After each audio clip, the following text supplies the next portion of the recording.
I think we will start from Colonel Thilanan. He will point us about the grand picture about the Asia relations or Asia Pacific nations that will react to the US rebalancing toward Asia.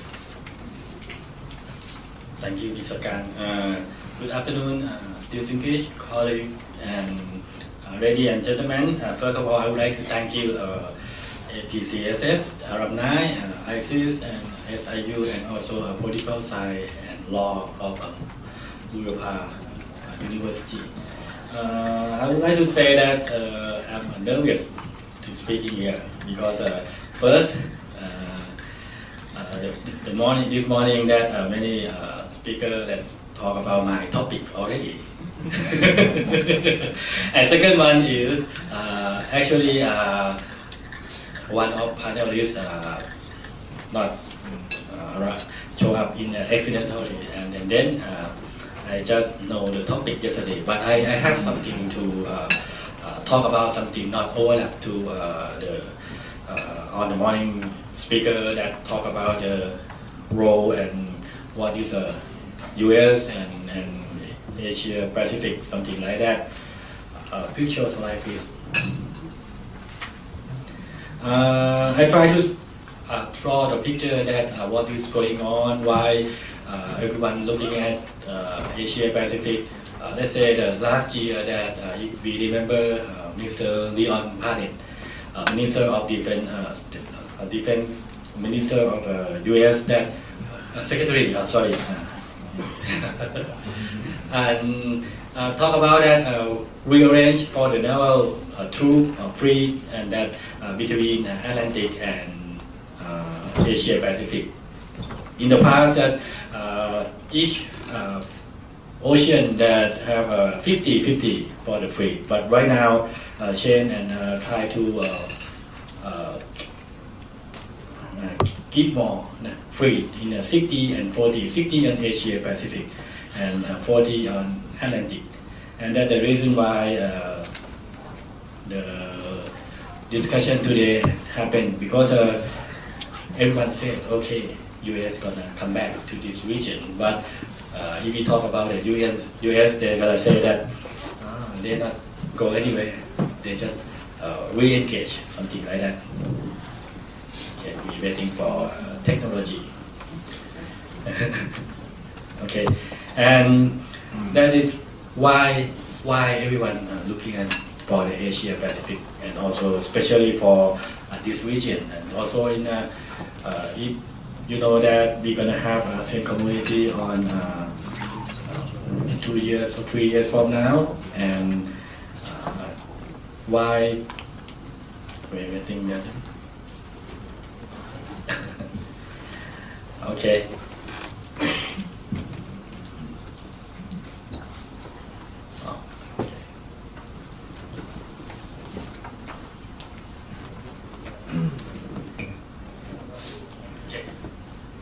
Sorry.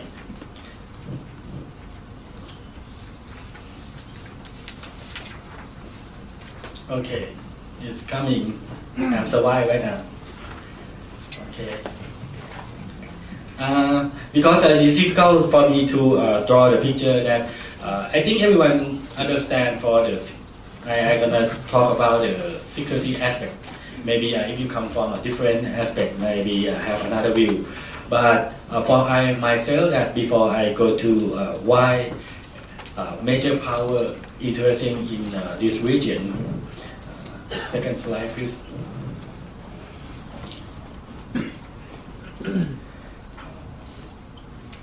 Okay, and I think we have to look at the Malacca Strait and why it's important, and I think I call it in a military term for the center of gravity, because of 50% of sea transportation in the world is past that strait, and it's also past South China Sea to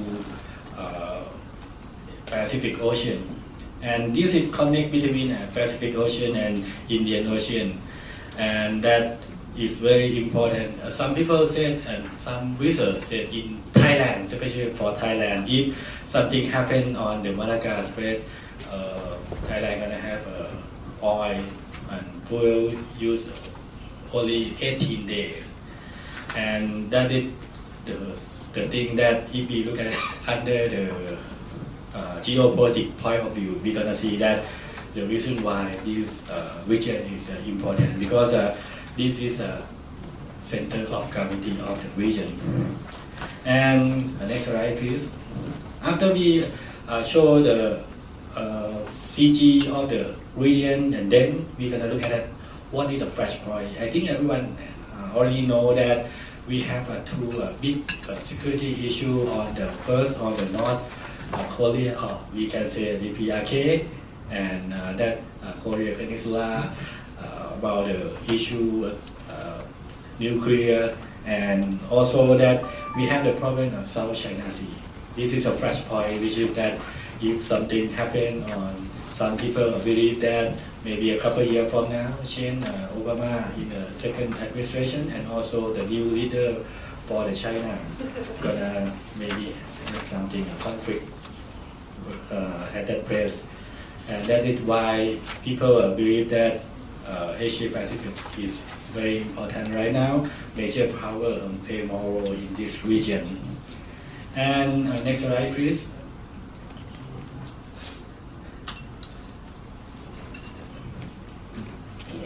This slide I borrow from a thesis paper that try to promote about the APEC. But if you see that slide, you're gonna see that most of the country right now, maybe a small country cannot engage for the security or for the whole world. They try to connect together as a block. Maybe some new technical term called regional architecture. This paper is show that the difficult for one country alone that try to engage or try to play role in the present world. And if you look at that, the center of the regional architecture is ASEAN, and also we have ASEAN Part 3, East Asia Summit, ARF, PIF, ACO, and US Global Mekong Initiative, and also SARC. If you look at that, the paper is you're gonna see that ASEAN have one regional architecture that try to integrate and combine with any kind of aspect.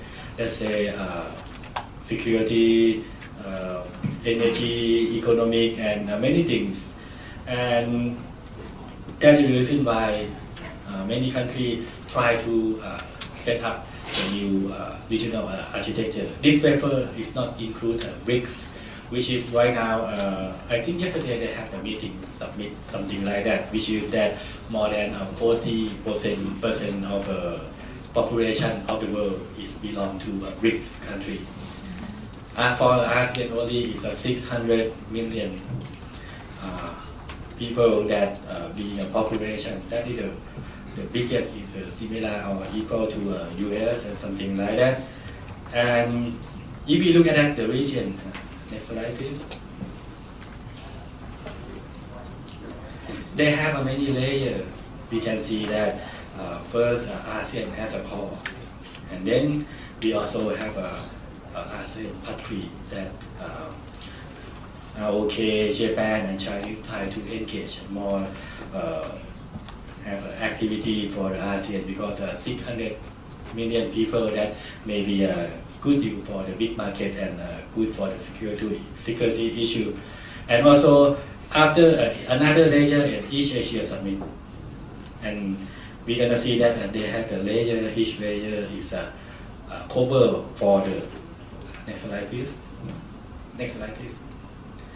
I call it ASEAN Center Security Architecture, which is that right now ASEAN is important, it's a core of the regional architecture, and then we can plus T, we can have an EAS. This is can promote one, maybe we can call one multilateral regional security cooperation. In this kind of cooperation is gonna help the stability on this region. Another model is not only that ASEAN and plus many country say that multilateral regional, and then ASEAN itself can do the bilateral among the nation in that payroll or the region, and that is the picture that I found that is a trend of the Asia Pacific nation to payroll that try to engage with the bloc by regional architecture, and this is can maybe solve the problem of security issue or maybe economic also. The propose that I try to propose that for the nation in the Asian Pacific that maybe first try to secure the CG. CG is Malacca Strait. It means that nation around Asia Pacific supposed to help and maybe support or do anything that try to secure CG. If we first we can provide security for the center of gravity, is mean that not maybe invoke or initiate something that maybe harm the society. The second one is Asia Pacific country should support ASEAN community. As we see that ASEAN as a core of a region, is very important that if we can help the ASEAN community is transform to a strong community, it may help that stability and peaceful of this region.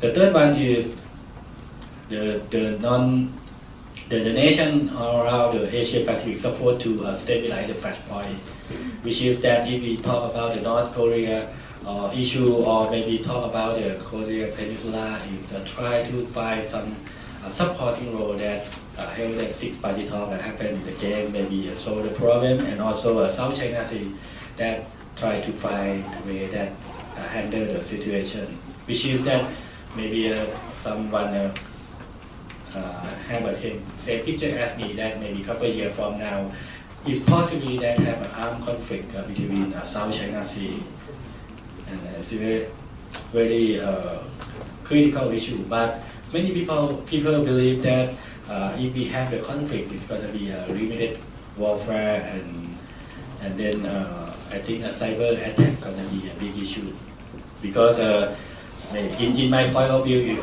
China and US is not ready for this decade to fight each other in a big war. And the fourth one is try to strengthen multilateral regional security cooperation in each level. It's very important that maybe each country have a role or policy that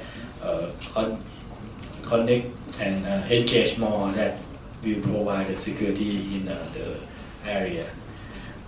And the last one is share value among the nation, which is that maybe I think everyone like to live in peace, but it's difficult. And if we try to say something like this, that if every country that have something that if peace happen, we can maybe trade, we can do anything. But if have a war, let's say that we have a problem in South China Sea. As you know that most of sea transportation have to pass South China Sea. What is going to happen on every country around the Asia Pacific country? It means that we have to pay more for the transportation. And if a link to, and right now I heard that they have some project for the high-speed train that connect from Singapore to Bangkok and to Beijing, and then pass directly to Europe, to Paris, with speed is 250 km per hour. And in the next 10 years, it's a project.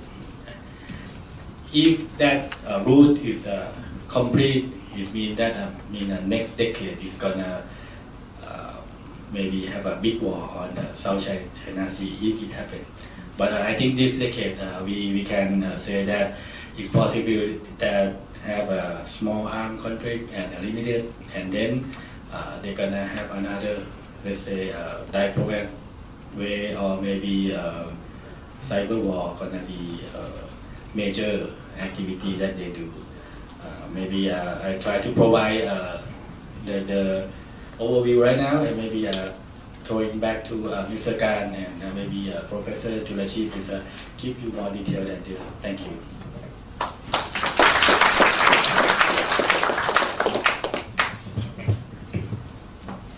Thank you very much, Colonel Thilanan, for the nice and informative overview of what will happen in the future about the Asia Pacific region.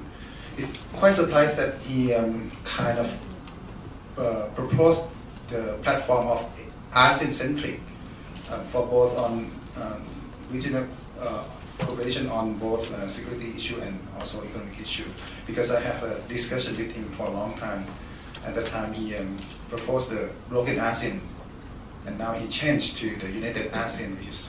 But I'm quite happy with this change because I'm a long term for the promote of united ASEAN, but maybe I will change myself. Do you? Am I yesterday maybe? Or not there? Okay. We will pass to. Next of our speaker, Professor Chulaship, and he's quite an expert on China.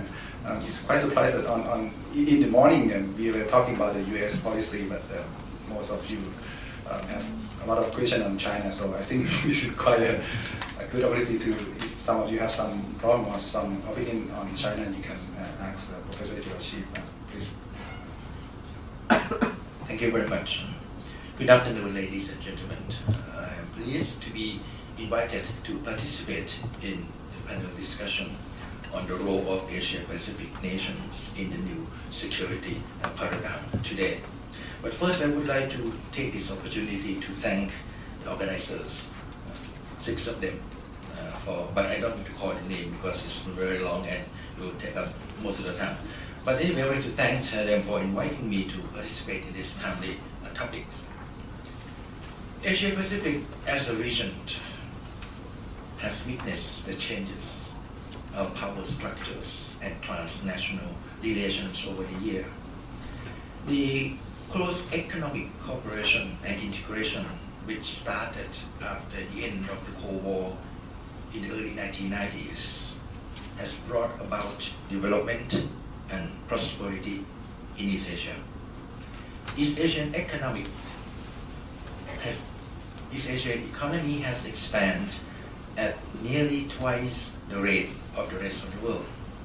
While the Asian financial crisis of 1997-1998 briefly trimmed that pace, nevertheless, the resilient East Asian regions continue to develop, accelerate, as well as integrate further in the second decade of the 21st century.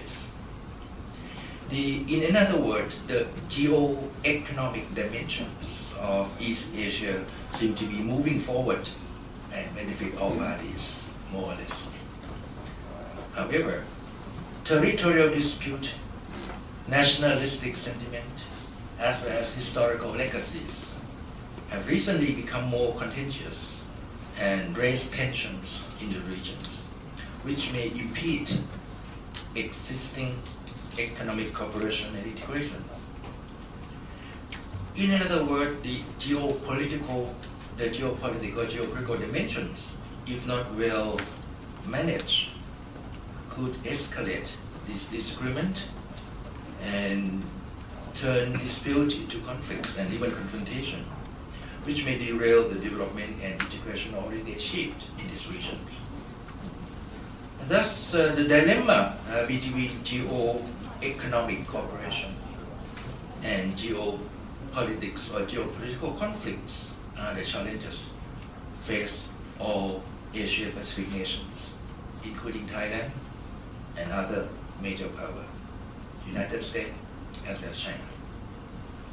This morning we have heard a lot, we have heard a very intensive an illuminating discussion about the United States pivot policy or rebalancing toward Asia Pacific and its implication on Asia Pacific security architectures or whatever of the next decade. I would like to share my thought on this topic as well, and this is my first point, briefly.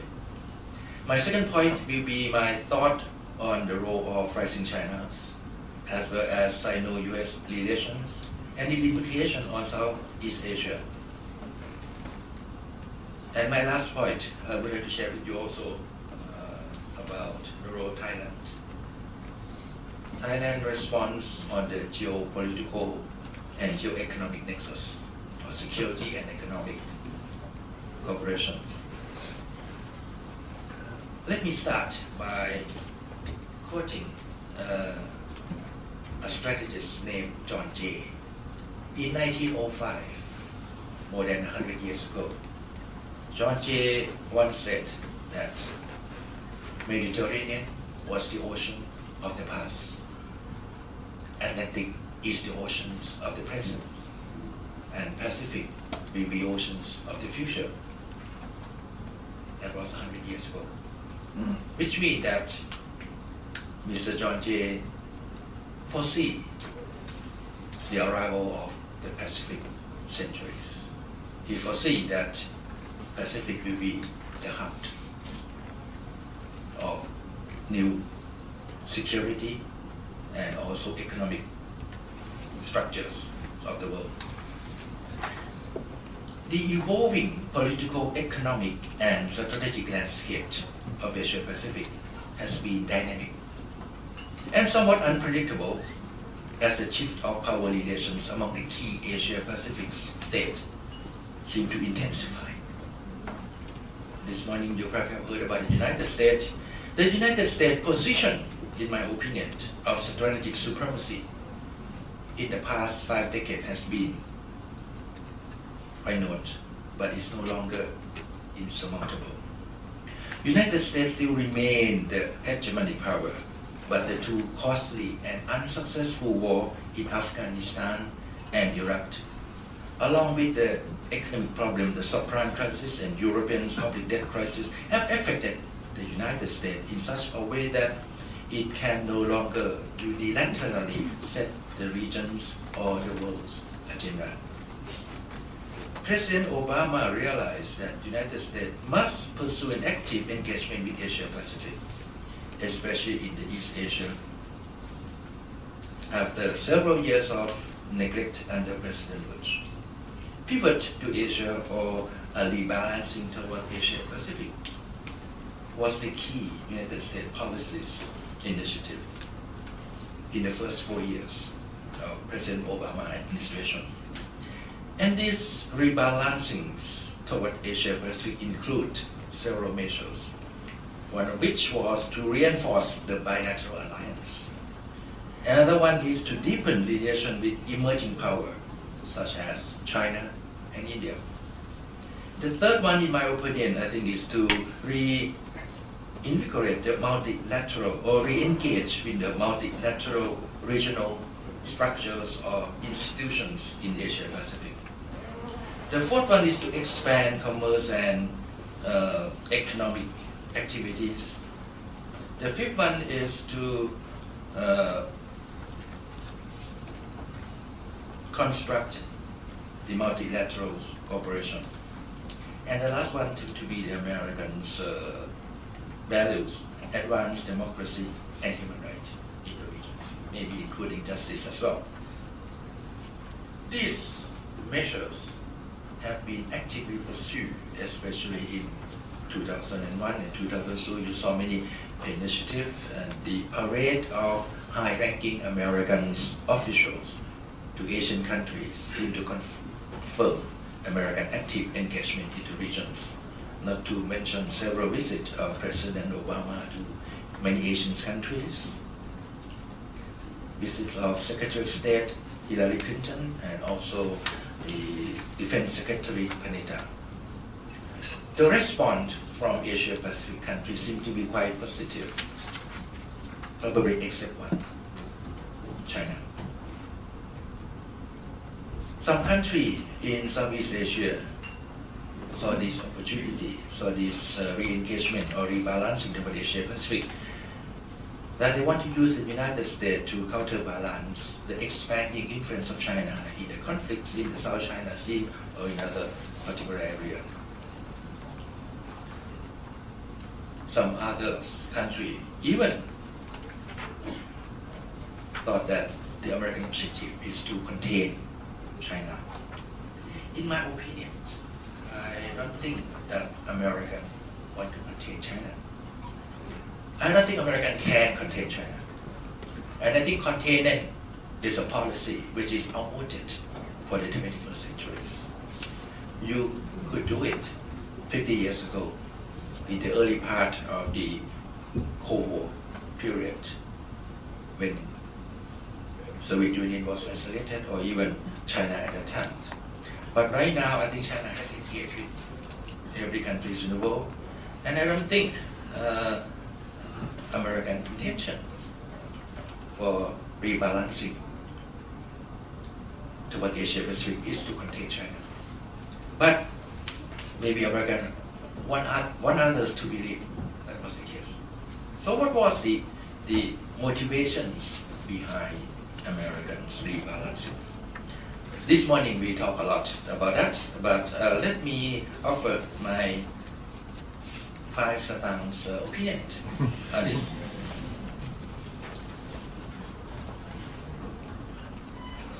I think Obama and the American administration realized that for 8 years under President Bush, Americans' influence in Asia Pacific has been declining. And America realized that if they do nothing, the decline may come to the point that it may affect American interests. So the pivot or the rebalance policy, in fact, in my opinion, is to reduce the decline of Americans' influence in the region. Americans want to show that America is still committed to Asia. Americans want others to realize that America is still in Asia, is a power to be reckoned with in Asia, and America can do many things. However,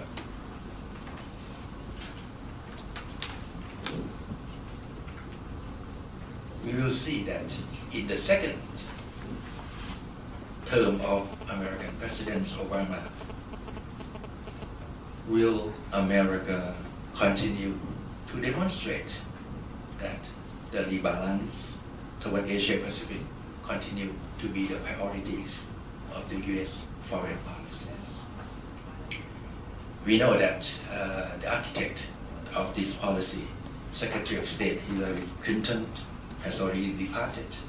Her right-hand man, Kurt Campbell, also departed. And we have the new Secretary of State, Kerry, who visit Europe first, unlike Hillary Clinton. And he will be coming to Asia in the near future. Probably we can hear from him personally whether what he thought about the new directions or whether the rebalancing of Asia continue to be the focus. Or we may see the rebalance of the rebalance toward Asia Pacific. That is still waiting to be seen. Let me, I'm not going to give you an answer for everything that you may have, but I think we can have a discussion later on. Let us take a look at another key actor in this region, China. A rising China seems to be an interest of all in Asia Pacific. With the economic success, China has become a major economic power with a more assertive foreign policies. Will a rising China play a constructive role, or will a rising China, a rising assertive China, become a threat to the region? on this matter, I think you can have a lot of debate.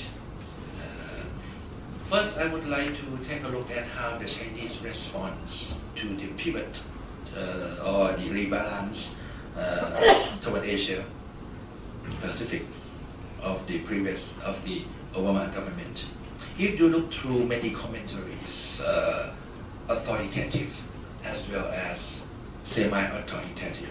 What I mean by authoritative was the commentaries or the opinion expressed by the Chinese government officials, for example, from the Ministry of Foreign Affairs or from others, and then the semi-authoritative from maybe opinion article in Renmin Ribao, in China's dailies, and also in Jiefang Junbao, or in the People Liberation's dailies or others part. I think from this authoritative as well as the semi-authoritative comments, we can conclude that the Chinese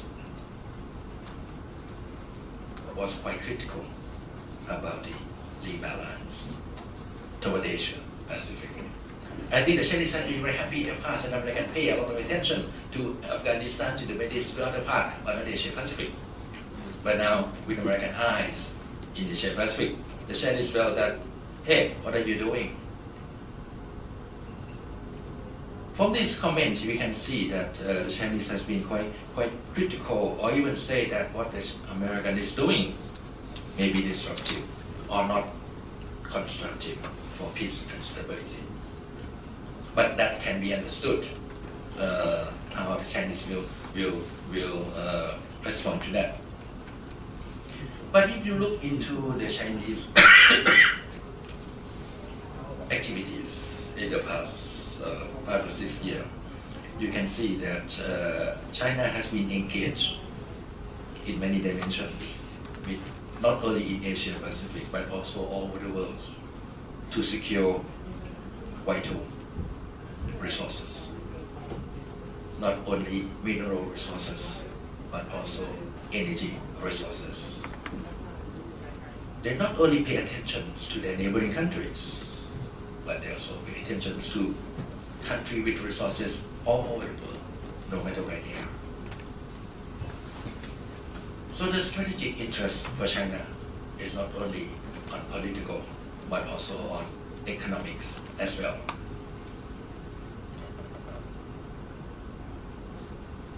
China has been actively and intensely engaged in various parts of the world, including Southeast Asia and also in South Asia. China seems to see that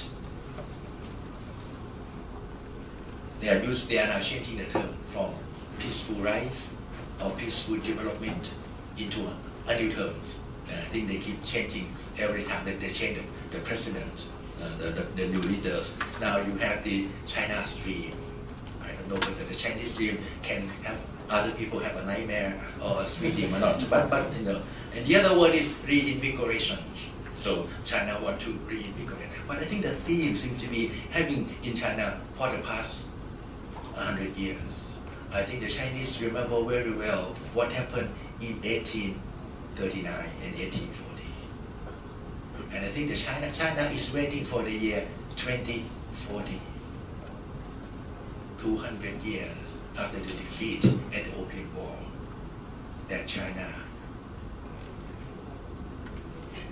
has to kneel to the Western influence.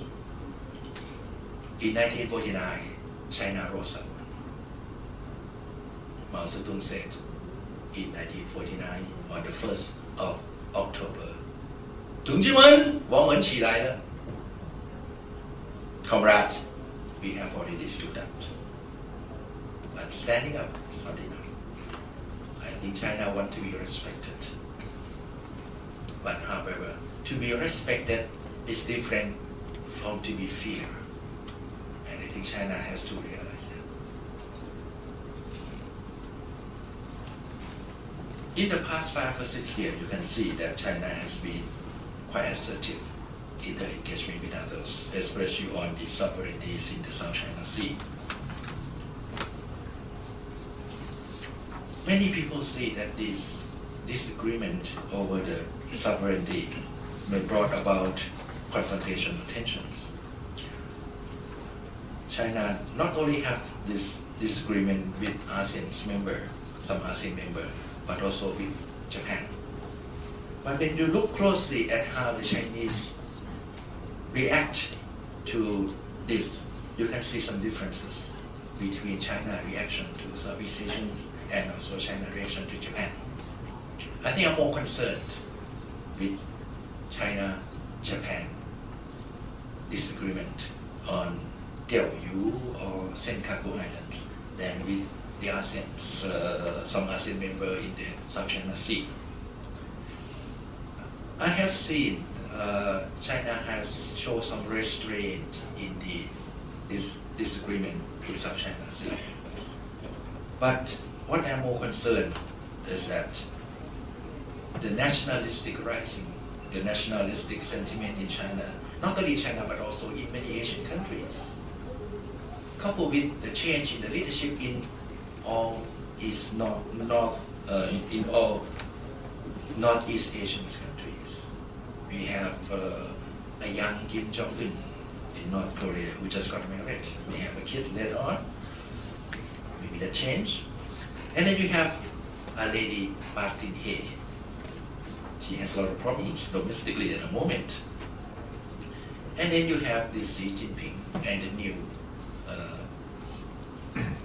Standing Committee of the Politburo with the new government that installed a few weeks ago. Although you may have the old or the same president in the United States, but with a new team. And the new team will be tested. This change or dynamism of Asia Pacific, I think will unravel in the next few months to come. However, I still feel that we see some restraint in many of this. What I'm more concerned is that a tit for tat kind of activities can go out of hand. China do something, Philippines will do another thing, and China will react with another thing, and then the Vietnamese will do some other thing, and all these things has to be frozen. Who will freeze it? That's another issue. Therefore, a lot of active going on. The Chinese has their own agenda.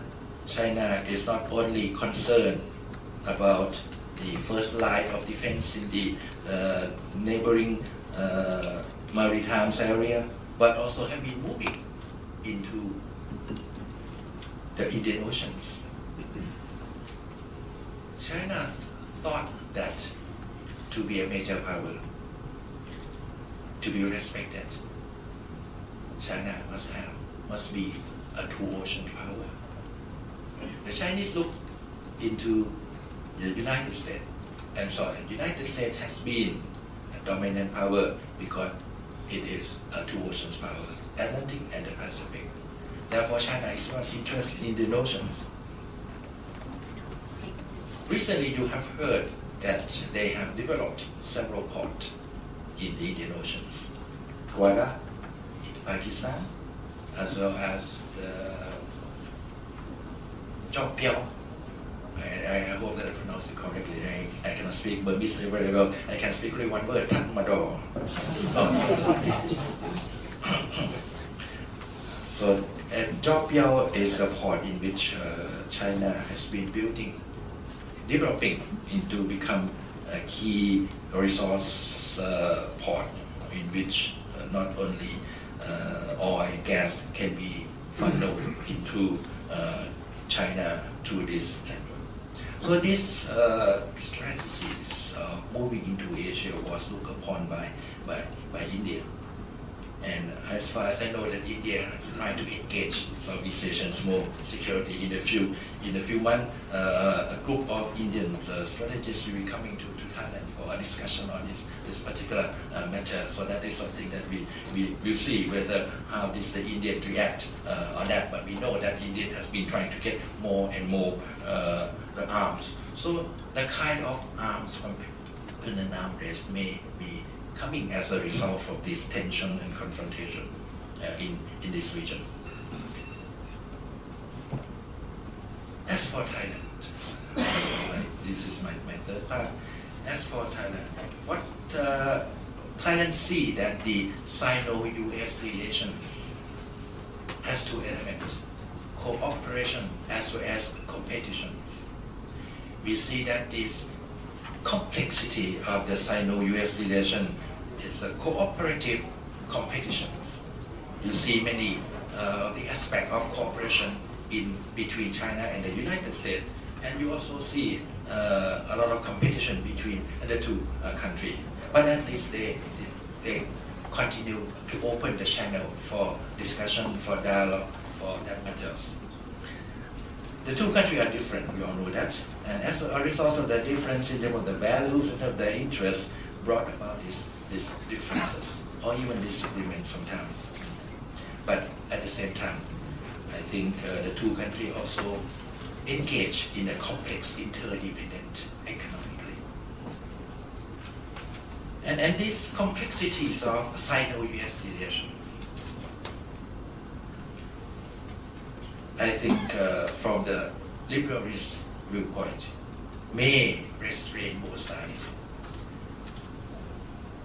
They will have differences, they will have disagreement, but I think the disagreement or the difference will not bring about a confrontation between the two sides, because they realize that they will be loser, and neither of them want to be a loser. They want to have a win-win situation, and that's the case. But for China, I think ultimate goal will be to have victories without fighting. China can wait. It has been waiting. And China can wait until 2040 to come back. And everybody has to follow. But whether will the China-centric world be the kind of the world that all of us want to live or not, I think it's all of us will have to tell the Chinese what kind of the world we want. I think Chinese leaders listen, but whether they understand is another matter. But it is no use to bash on them. I think talk with them with reason and see that they will have interest. They will have it's a mutual interest for China to play a constructive role in the world. I think Sino-US relation in the next 10 years will be like yin-yang, competing and yet cooperating with each other. United States influence may be declined, but US still have a lot of resources to maintain its interests. China has been increasing, and yet they also have a lot of problems domestically with many other countries, and they have to be concerned about this. But Thailand, as a friend of both countries, may be in a dilemma if there are tensions between US and China keep on going. In the past, United States has been allied to Thailand. Thailand was a treaty allied in the early part of the 1950s with the multilateral security arrangement, collective defense, and the Manila treaties. And later on, Thailand shifted when they realized that the multilateral arrangement does not fit Thai interests very well. So we shift to the bilateral collective defense with the US through the Madrasjoy community. But the end of the Vietnam War made the Thai realize that great power, strategic interests, and a small country like Thailand's territory may not correspond or may not converge all the time. And you can see that in the 1980s, Thailand started to cultivate close relationship with the Chinese. And I think Thailand entered into the non-formal collective defense with China in the 1980s. At the time, Thailand was facing a threat across the borders as a result of Cambodia was occupied by other countries. For 10 years that Thailand and ASEAN has been working with China, and I think they have been trusting with each other. So that was another leg of Thai security foreign policy. First one, formal bilateral collective arrangement, collective defense arrangement with the United States. The other one is a non-formal one. By 1990s, with the end of the Cold War, I think Thailand also tried another leg. We like the tripod kind of thing. You know, ASEAN community, you have the tri-pillar, the three pillar. For Thai security and foreign policy, we have a three pillar as well. Formal security arrangement with the US, informal security cooperation with China, and the third one is the multilateral security arrangement under ASEAN. That was the ARF, ASEAN Regional Forum, through the what I call cooperative security arrangement through dialogue, not only among ASEAN themselves, but also with the major power. Although this process seems to be going slow, not as fast as all of us want, but at least it plays a role in the complexity of Thai foreign policies. On this matter, you can see that the Thai security and foreign policy seem to be more complex, unlike during the Cold War period. Let me conclude by reading from my article. I wrote an article which we published by Routledge in the next one about Thai foreign and security policy. I hope if I can find that article here about, let's see, here.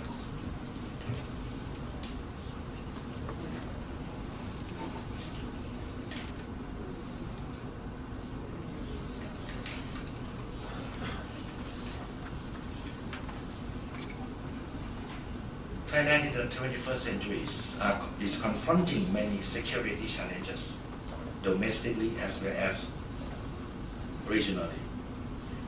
Thailand's preference for security strategy involves multiple security approach or a combination of several security arrangements.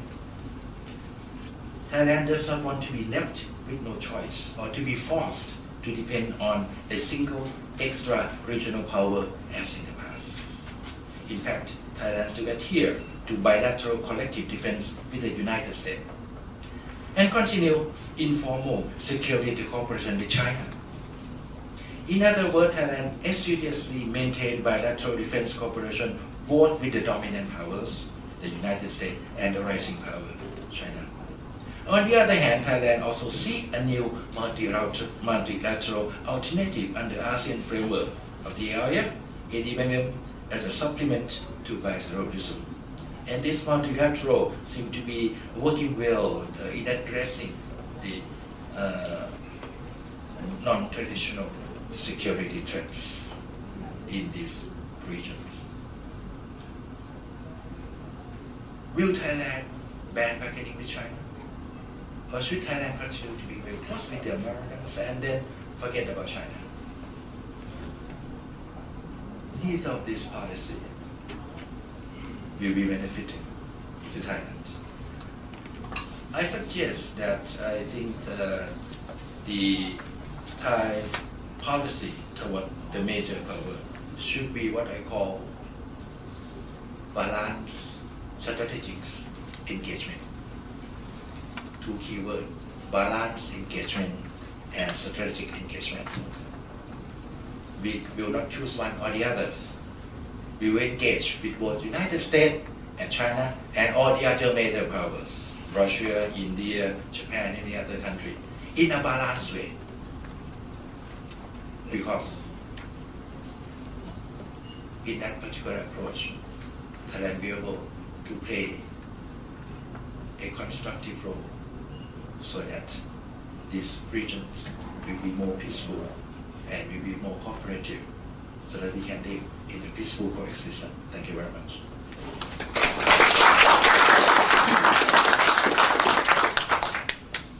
Thank you very much, Professor Churachit. I think all of you will agree with me that this is quite a very insightful details and yet give a perfect conceptual level about the China role on the next decade, that the US will be more engaged in the regional. I'm quite impressed with Professor Churachit that he mentioned about John Jay phrase. He said that Pacific will be the ocean of the future. And so now we, according to John Jay, he said that 100 years ago, right? Now we already in the future, but what is the future of the future? I think this question maybe can give to Dr. Pan Art, because he is a kind of expert of foresight, especially in the technology and innovation. He works a lot of, he have a lot of experience on foresight work. I usually call him like he have a crystal ball in his own hand that he can look in the future. Maybe we can ask our oracle about what the trend, what is the trend of in the future of this region. Thank you, Mr. Chairman. Good afternoon, distinguished guests, ladies and gentlemen. It is my honor and pleasure to share with you about my thought concerning about the issues that I'm not that familiar with U.S. securities. I believe that you already heard from the two distinguished speakers from at least two dimensions. It feels like the dimension, not discipline, already fell asleep. First, you heard from the angles of military. Second, you heard about the futures of political formulations in the Asia Pacific. I think that's already represent the might of the US. But there is another dimension that I believe it is the might of the USA as well. Apart from military and political might, you have knowledge, you have scientific knowledge, you have technological breakthrough. But this specific angle is going to change in the near future. If you take a look on how the students change their own destination from the US universities or higher education to various so-called Northeast Asian elite universities. A lot of Asia Pacific students, they are pointing their own eyes to Korean universities, Chinese universities, or even some elite university in Southeast Asia. So they are not only go south, but go within the region. So in that sense, they are going to nurture by so-called regional scientists, regional philosophers, and also technologists.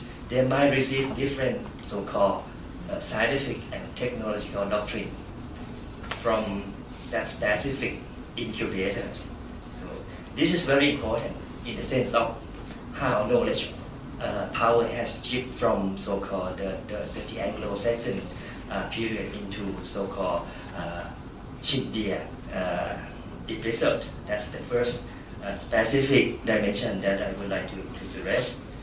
Also, my presentations mainly will focus on dimensions of Southeast Asia, North Asia Pacific in particular, mainly on the emerging drivers, inhibitors that might have some special relationship to so-called either securities or non-traditional securities. May I have a slide? Okay, if you take a look on the drivers, I would say that there are at least 7 major drivers for Asia Pacific and Southeast Asia in particular that we need to take into account. The first driver that I would like to share with you is so-called Grand Challenge. If you're familiar with the OECD's or the European Union state of the art policy development, recently they just coined this terminology so-called grand challenges. What does it mean, grand challenges? Grand challenge means something like climate change, something like demographic change, something that has been incremental, evolved within so-called a very long wave of time, something like maybe half of centuries or maybe centuries. So they are talking about grand challenges on how this kind of so-called civilization and evolution has been shaped the way we think and the way we develop our own knowledge. Particularly in this Pacific region, Southeast Asia already suffer from climate change, not only from flood, because flood in Thailand, but also from haze fire as well. In the beginning of the year, you can see that we will have haze fire in the north of Southeast Asia, particularly in Myanmar, Laos, and Thailand. But after the rain, you will see haze fire in Sumatra and Java. It's already annual phenomena, this kind of things. So this is the first driver that we need to take a look on how science, technology, and knowledge has been coined this Asia Pacific region that have so-called a lot of natural resource and also a lot of people live here. At least I think half of the world live here, at least 2.5 billion people. Second driver, I call it emergence of sustainability science. This particularly from very small community of scientists or the geek. If you have a chance to go to the bookstore, you might take a look on a very small pocket book. It's in orange. It has been written by policies, science technology policy advisor to the UK cabinet. He's talking about the new roles of so-called techno geek. It's not IT geek, but scientists, technologists on how they engage and they shape the way so-called socio-economic has been done in the past. Now they have some room to maneuver from scientific and the real knowledge.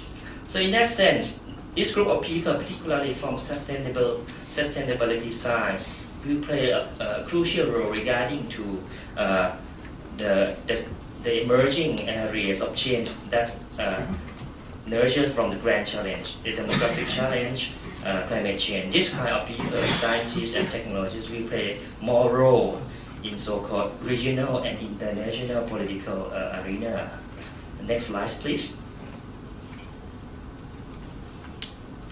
To reduce the boundaries of analysis from conventional geopolitics, let's talk about the roles of geopolitics of science, technologies, and innovation. If you take a look on a recent meeting of BRIC countries, last week or this week? This week. If you take a look on an increasing numbers of so-called GERD or gross expenditures research and development in Brazil, India and China for the past 2 decades, is enormous, meaning that technological capabilities and innovation and innovativeness from these Pacific countries will pave the ways on how they develop their own strategy regarding to international geopolitics through science, technology, and innovation. That's already affect the way South-South cooperation. You take a look on the recent report from UNDP this year. They are mainly talking about how innovation in the South has been risen from this group of countries. The fourth drivers, I would say, is ASEAN integration. At the end of my presentation, I will have an infographics showing so-called the way that science, technology, innovation in Southeast Asia has been integrated in so-called a formal level within so-called ASEAN communities, 3 pillars. Next slide. Okay. This is very unique for one country in Southeast Asia. The first country that's mentioned about this term, so-called new normal, unsurprisingly, it's Singapore.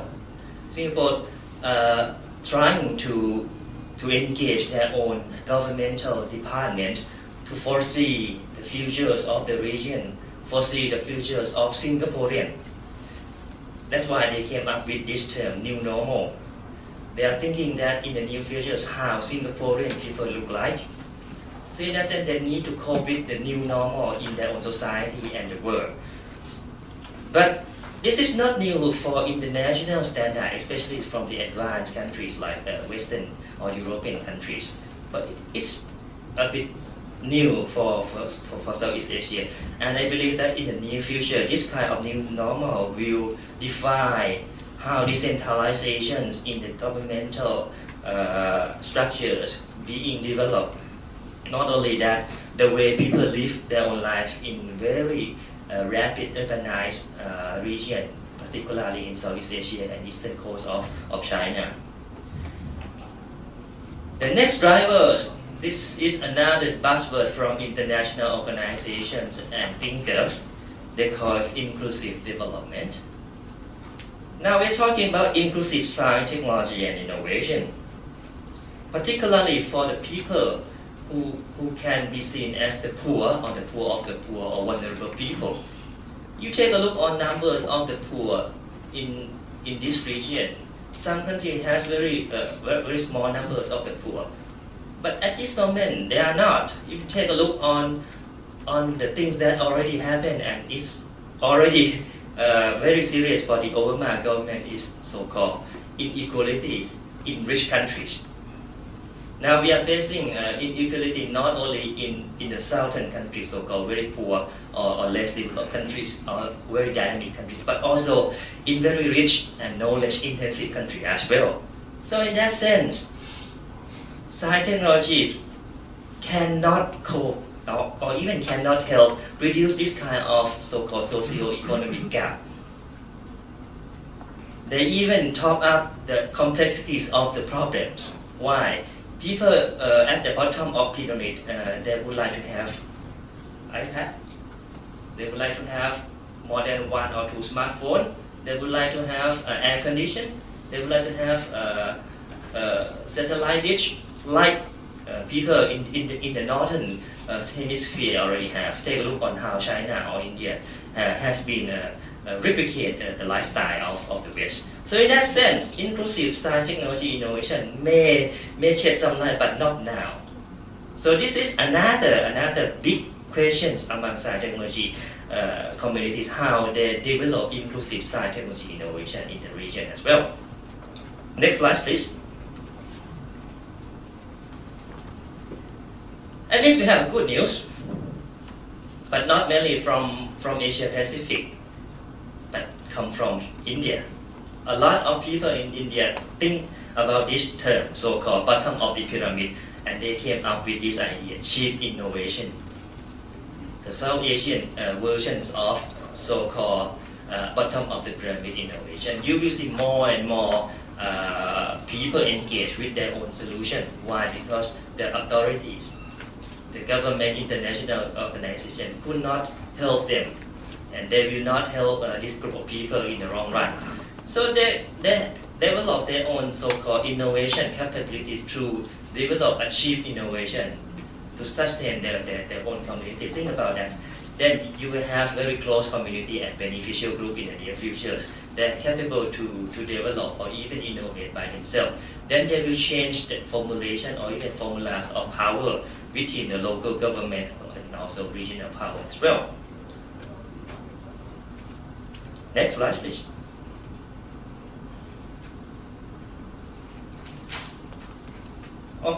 Also, we are facing with the new pace of science, technology, innovation policy. In 2003, the Chinese government announced the first new science, technology, innovation policy. They call the National Innovation Policies of China at that time. Not only in China, but also in Korea. In particular, in Southeast Asia, we have this kind of similar platform of so-called national science and innovation policy as well for the last decade, particularly in Malaysia, in Thailand, and in Indonesia. They follow the concept so-called innovation system that's developed from the European countries.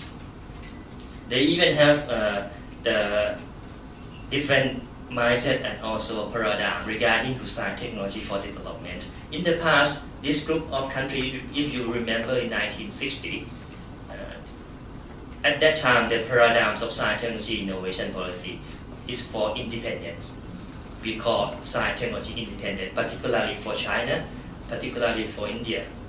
But now it's shift from science technology for independence to science technologies for economic prosperity in 1990s and 2000. After the millenniums, people think in a different way. They're talking about science technologies for development instead. So you will see the first two countries that talking about how they shift science technologies for economic development into so-called science technology for social development in this region, at least for the new science technology innovation policy in Thailand and Malaysia, and also in Singapore as well. Next slide, please. Now we will turn from drivers to inhibitors. This is very funny when we're talking about belief system. I believe that in the state you have the fight between the Ministry of Education and Community of Christian Science on how you call the ways of the children or even the younger students think about the world, think about the evolution. But at the same time, in this Pacific region, we have very prosperous Muslim science, particularly in Malaysia and in Indonesia. Mahathir Mohamad, he himself even claimed that Malaysia 2020 vision mainly from the ideology of Muslim science. But this region is not particular regions for Christianity and Muslim. We have Buddhism as well. In the near future, you will see more and more clash and conflict among Buddhism and science, not quite similar to Sri Lanka, that they have Buddhist extremists. But we are talking about how the new interpretation of science technologies within the Buddhism monk and also Buddhism belief on how they develop similar interaction and interface like their own neighboring Muslim communities and Christian communities. You take a look on a recent development. In the Philippines, the government and parliaments of Philippines try to launch the new bill they call Reproductive Bill or RB. That has been attacked from, unsurprisingly, the church in the Philippines. The Catholic church in the Philippines try to ban this. And at the same time, there's some specific group of monks talking about how science has been very irrational, and at the same time, science has been engaged with this kind of Buddhism monk as well. So in the near future, you will see more and more engagement between Buddhism and science. I'm not saying it will be good or bad. I'm just talking about you will see more interaction between Buddhism community and science communities. Second inhibitor, I think this is very interesting. You take a look on the ways science, technology, politics, and diplomacy has been developed. They mainly engage the international arena from the point of view of US and UK, particularly from the way that the international arena has been recently experienced not only the incidents on nuclear technologies, biotechnologies, genomes, what else? GMO, something that's very in mind for scientists and technology, that this is a big sign, this is very important sign, but it may affect the ways power has been shifted in the world. A recent incident in Thailand just happened, right? That's the US government would like to use the airbase in Burapha on scientific research. So you can see that this is a fresh incident that 3 groups of people were engaging: scientists, diplomats, and military. But in the near future, you might see a lot of engagement from science, technology, innovation in international, regional politics, and diplomacy. Next slide, please. You will see more opportunity and threats from India innovation. For example, in India, you will see more cheap drug. You will see more bioasset drug. You will see more cheap truck, CNG truck in Southeast Asia market. Why China? You see a bullet train, you already mentioned. Cheap car, cheap product. So in that sense, you're talking about India innovation, they may surpass Japanese product, they may surpass the American or even European product as well. And also the green growth dilemmas, how this group of countries in the region may go with very expensive, low carbon society lifestyle. We are talking about green lifestyle that a rich country trying to portray that this is the futures of the world. Green innovations and low carbon society is not cheap. Next slide, please. In the near future, I think it's already happened. The country in Southeast Asia, not only Thailand, will face about the dilemma regarding to higher education reform. They may need to, 5 minutes. They may need to find their own way solutions or even educational innovation to nurture their own children, because the fundamentals of education system in the region may not be equipped with the changing socio-economic paradigm. And also we are talking about corruption in science, technology, innovation as well, particularly on nuclear energies or renewable energies. You could imagine that in the next decade, the countries in Southeast Asia plan to have at least 20 nuclear power plants. Even they have an incident in Fukushima, but the demands of energy is still rising. So they have only one choice: go for nuclear or not. This will be a very big debate in the near future. But people, they are quite scared on corruption regarding to nuclear energies. Next slide, please. Now we're talking about the things that can be considered as drivers and inhibitors. We are talking about a shift regarding to global techno-economic formation. What is it? We are talking about a shift from IT-based techno-economics towards biotechnology and biodiversity-based economies. Then, the natural resource that's still viable in the region will be very important. So the national government in this Pacific country may need to have their own so-called science technological capabilities, leverage, in the sense that they can cope with the way how people utilize their own limited resource You take a look on the way Qatar developed their own paradigm.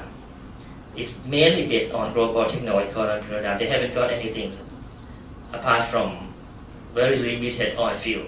Then they try to shift themselves from oil-based countries into knowledge-based. Now at least they invest around 2.6% of their GDPs on research and development.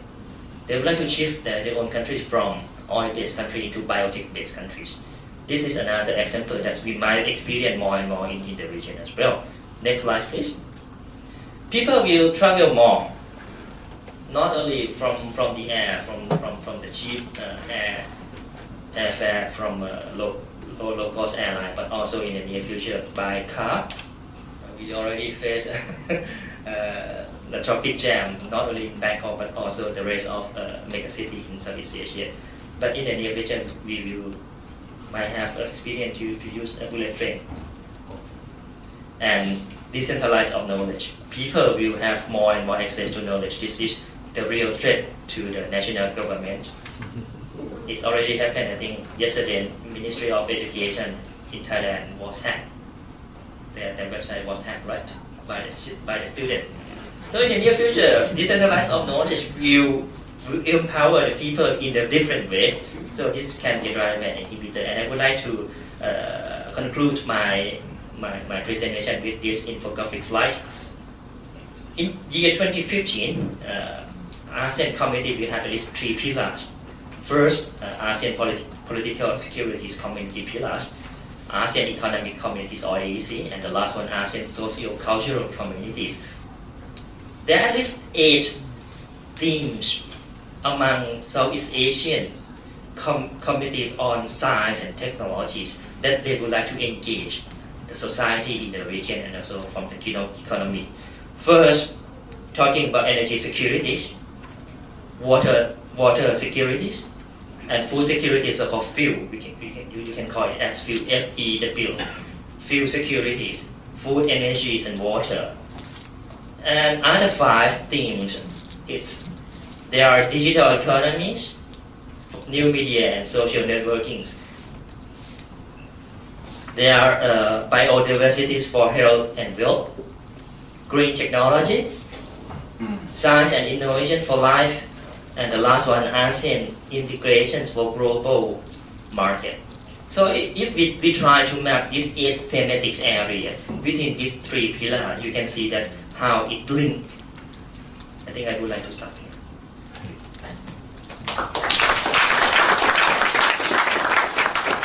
Thank you very much, Dr. Manhat. I think that he will not steal occupation from